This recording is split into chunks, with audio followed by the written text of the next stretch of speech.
Taloja police ठाणेस दिनांक 2/6/2024 रोजी साधारण 3:30-4 वाजताच्या दरम्यान पाटीलवाडी मारोडी बिल्डिंग समोर तळोजा या ठिकाणी एक मारामारीचा कॉल पडला होता।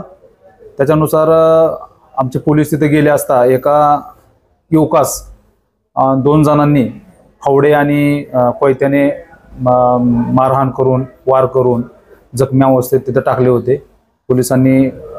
पोलिसांच्या व तिथल्या आजूबाजूच्या लोकांच्या सहाय्याने त्याला हॉस्पिटलला पाठवलं, परंतु डॉक्टरांनी त्याला मयत घोषित केलं। तर प्रकार असा आहे की सदर गुन्ह्यामध्ये येथील फिर्यादी या त्याच परिसरात राहतात व त्यांचा पुतण्या त्याचं नाव आहे समीर शेख, हा त्याची मैत्रीण आहे एक। त्या मैत्रिणीला भेटायला तिच्या घरी गेला होता। घरी गेल्यानंतर 2 जण मित्र आणि तो मयत जो आहे तो एका रूममध्ये आतमध्ये असताना अचानक त्या मुलीचा भाऊ आणि वडील त्या ठिकाणी आले। तर तो दरवाजा आतून बंद होता, म्हणून त्यांनी आवाज दिला तर त्या दरवाजा उघडला नाही।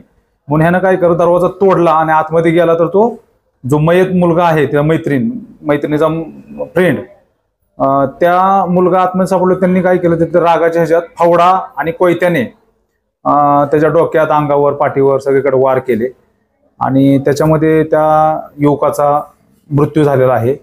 मग त्या मैताची जी चुलती आहे तिच्या दिलेल्या खबरीवरून आम्ही तळोजा पोलीस ठाणे गोर क्रमांक 215/24 कलम 302-34 अन्वये गुन्हा नोंद केलेला आहे।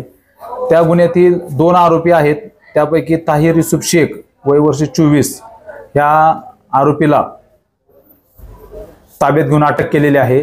तर त्याचे अजून एक दुसरा आरोपी म्हणजे आरोपीचा वडील तो सध्या फरार आहे।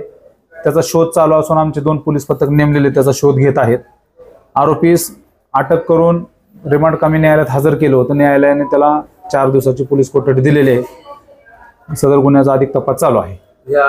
या मुलाची पार्श्वभूमी काय गुन्हेगारी प्रवृत्तीची आहे, काय तपासात कसं काय निष्पन्न झालंय? त्या अनुषंगानं पूर्व इतिहास वगैरे पडताळायचं काम चालू आहे। आज उद्या आम्ही त्या संदर्भात अधिक तपास करत आहोत।